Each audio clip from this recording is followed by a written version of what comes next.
sagala sawulidde saategedde yessaawa ya protestive vote mukitegedde naye kansoke mbaako ka brief history akeekatwe nabagamba ndi steboni nasoberako mu lubiri ekatwe mmanyiiwo bwe mala ka brief history otugenda osooka okukubira laale then mbawe update current update eriwo era nsaba mutaginge Mr. President 1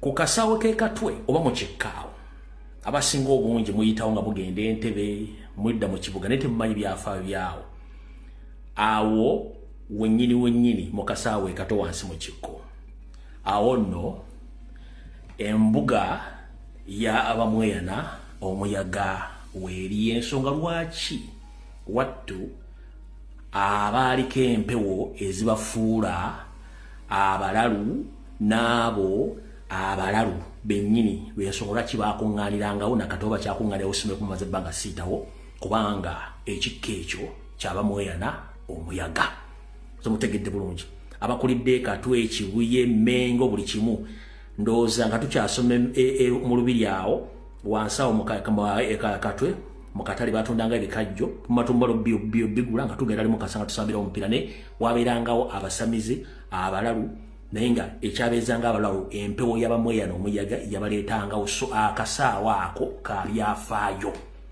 nabagamba mawatabadde mu Kampala ffe tubadde basiteboni buli kimu tukimanyi kale badde bakimanyi mbategeezezza akakasaawo ekyo ekikko kyabamweyana omuyaga kitegeeza mpewo zaaki mpewo za Buganda ayagala okumanya buuza omuntu abeera Katwe Kibuye na Kibuye ajja kutegeeza lwaki abantu ababeerawo nnyo abalalu nza mukitegeerawo tuvuddewo. Alright, Mr. President njagala oliza obubaka buno olwaleero Simon Byabakama abaddeko ku kitongole ekya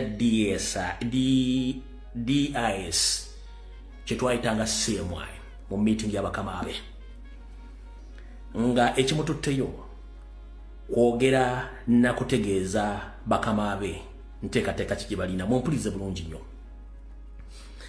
Simon Byabakama ategeeza bakama nti ekituufu emikono gye baleeta gyonna gyali mituufu naye twalina obutakola kye tuyita collusion bakikola kiri technical nga tebaagala kuleeta collusion mu Nyando Yosoferi ne His Excellency Robert Kyagulanyi Center mu kubeera mu kibuga mu lunaku lwe lumu.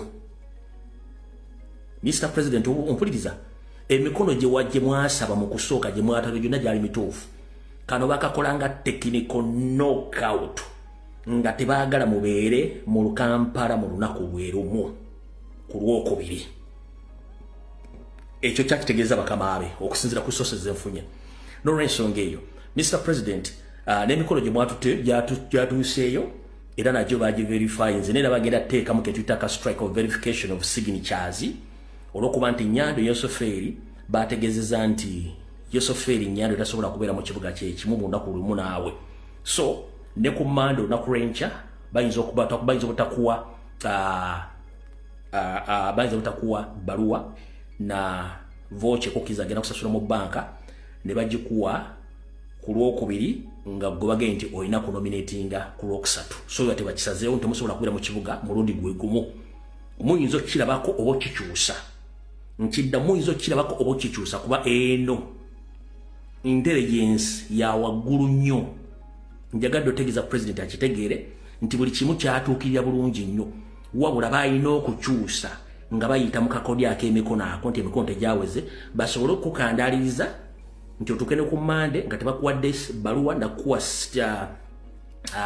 eringa bank slip ogenda osasule mu banka bakupushinge ku Lwokusatu nti Nyando yamala okukola procession ye n'okulaga abantu nti alina abantu bangi. So Mr. President njagala otegeere nti kino bakikola nga kiri technical njagadde okikutegeeza era n'enkya ku Mande bajja kugamba nti emikono gikyalimu kagumba weegoge then ku Tuesday akawungeezi bakugambe nti jo kime ebipapula byo tukukkiriza jja ku Mande okole ki ogende wandiise ekyo wekiri eno high intelligence teriyo ku TV agina Kabera radio kino nkikugambye mukibagambe mukitegere bulungi nnyo kyekiriwo essaawa zino ensonga lwaki bakikoze bati kati ekirala nakino kambe exposing ensi emanye bannayuganda mwenna tuli mu kaseera k'akazigizigi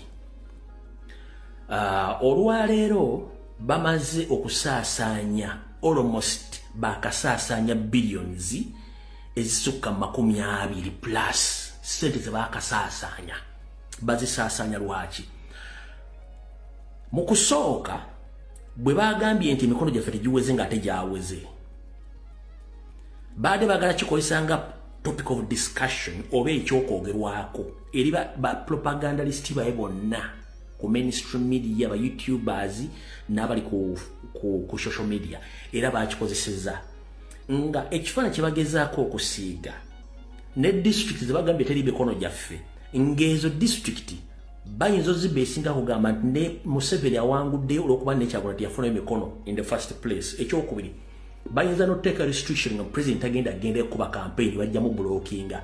Kati bwe bamaze okifula topic of discussion ne mujja ne mubakuba ne muboogoloza social media ne bakuba nabo ne gabakuba. Kati ne bagamba Simon Babakama olunaku lwa jjo nditukola era genda ogambe nti naabale emikono tegyaweze. Basindise Simon Babakama nga kimaze obbalya ne bamusindika mugamba genda ogambe nti n'abakandidate abala emikono tegyaweze kyekyamulese. N'alyoka agamba mbusi nupu yokka nti n'omuntu n'abala tebafunye emikono kubanga badde bajjawo kiri nga kimaze obbalya. Kati bwe kiba kimaze obbalya kibategeeza bulungi nnyo. Bakifudde topic of discussion Bokedde, NTV, NBS, CBS, BBS byonna nga balyoko kye badiscussinga. Neffe twabamanyira kubanga ffe abakola amawulire era balina kwogera ku ffe. Kati ekivumba bazo kitegeera kati kiba planning kikino. Be balina emmundu, be balina police, be balina amakomera, balina buli kimu. Ne batidde nnyo to the extent. Gwe gulawo. Be balina emmundu, be balina amakomera, ne batidde nnyo to the extent. Njagala owuliza statement ya Nyando Tibahabulwa ng'ayogera. Agamba nti mulwanyi ne NRM balwanyi. Naye ffe twakozeko statement yetirira nga bo kati wulira. Mpulira abagala kutabula bakola bino ebikisubi kino bayiya kino bayiya kiri.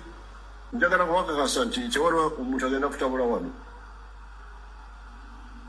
Era anagezako agenda kwejusa. Kubanga ffe tituzanya. NRM yarwana kuleetedde emunsi muno.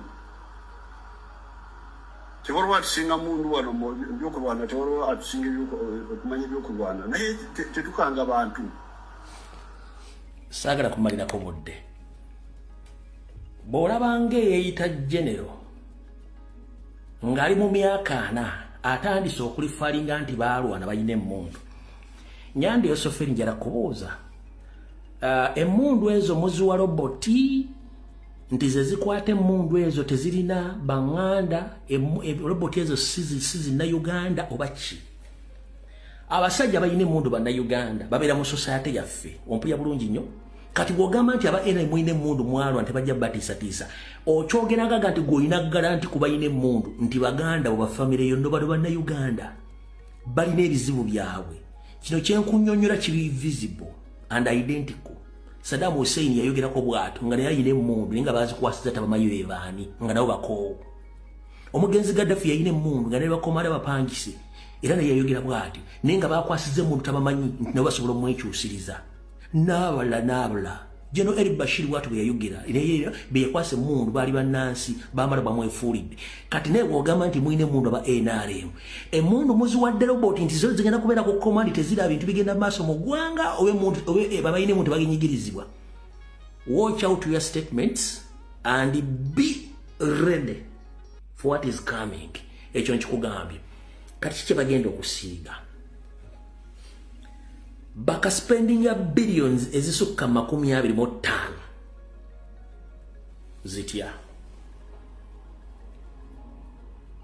Olwaleero lwokka batandise okusasula ghetto mu byalo buli wamu wonna okwetola Buganda nga kye baagala okusiiga nti baagala ku lunaku olwokubiri Nyando lwagenda okuwandiisa mbu Kampala yonna egendemu at least ekitone nnyo akakadde kamu n'ekitundu ak'abantu nga balaga ekifaananyi nti Kampala oba Buganda is taken over by Nyandi Yosoferi. But here's the question.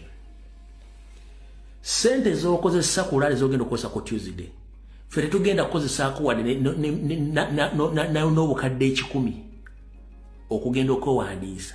Neggwe ekitone nnyo buli muntu mumuwadde emitwalo 5 n'okubasomba. Kitegeeza there is a difference between the national platform nammwe mugenda kukozesa almost ku lunaku lw'okuwandiisa mugenda kukozesa almost billions ezisukka mu 5 ku lunaku lw'okuwandiisa nga ffe tetufulumiza ddala 10 n'ekimu. Ekifaananyi kibagezaako mubaagala akakadde kamu n'ekitundu mu Kampala kasaleko Kampala mubalage Nyande w'amaanyi nnyo badde mbazimba ekifaananyi kiri mbu balina abantu bangi ne babalangiridde akalwa era babalangire bivudde mu kalulu mbu ekyo kyokka kigenda balaga nti balina abantu. Kati Museveni nkusiba ensigo zange 2 eza ffene maye kuno kuliko abawonoonefu. Nkusiba ensigo zange 2 eza ffene ku Lwokubiri nga bwogenda ogenda kwewandiisa. No worries. Genda wandiise. Kola buli kyoyagala. Goba otusindika Lwakusatu no problem. Tuleke tugende twewandiise nga totadde muziziko gwonna mu Kampala wadde poliisi. Mulabeko. Gwe ku Lwokubiri oluwambi era ogenda kusasula abantu yagala miliyoni 1.5. Ffenna ffe ku Lwokusatu bw'onooba nga otuwanvuyiza tuleke nga tewali nga gwe bagenda okukola otuleke tukulagireko bwereere. Mugenda kugiramu abalema abazibe bakiggala bakasiru abakadde abavubuka bannaddiini n'obaleeta osuubira n'aba NRM bajja kugira nga bali mu ngozi za Nuupu. Ekyo nkikugambye nkusiba ensigo ezi 2 eza ffene. Gwe kireke nga kiri open bwekiti ng'ekyo bw'oyagala kibeere naffe otuleka oba otusindise ku Lwokusatu okireke nga kiri open buli omu alabeko munne. Nkusiba ensigo ezi 2 eza ffene ezizammwe zemwagala okulooza sizimanyi gwe okireke nga kiri open. Olabe otegeere nti abantu bakukoowa nga tebagala kukulabako okitegedde bulungi nnyo. Kati gwe spendinga billions 5 ku lunaku ffe tetugenda ku spendinga ade n'10 n'ekireke nga kiri open osika abantu bakadde kamu n'ekitundu ku Lwokubiri okwosenkya ffe ku Lwokusatu bw'oba lw'osaze kuba kye mu pulaninze tuleke tugende twewandiise tukulagireko bwereere ojja kumanya kati awo tuvuddewo. Ndowooza mutegedde bulungi ekifaananyi kye mbasiigidde. Mr. President obubaka bwenkuwadde obutegedde bulungi nnyo ebyabwe bapulaninze nti bagenda ku strikinga verification bazisindike mpaka ku Wednesday ekyo mukitegedde.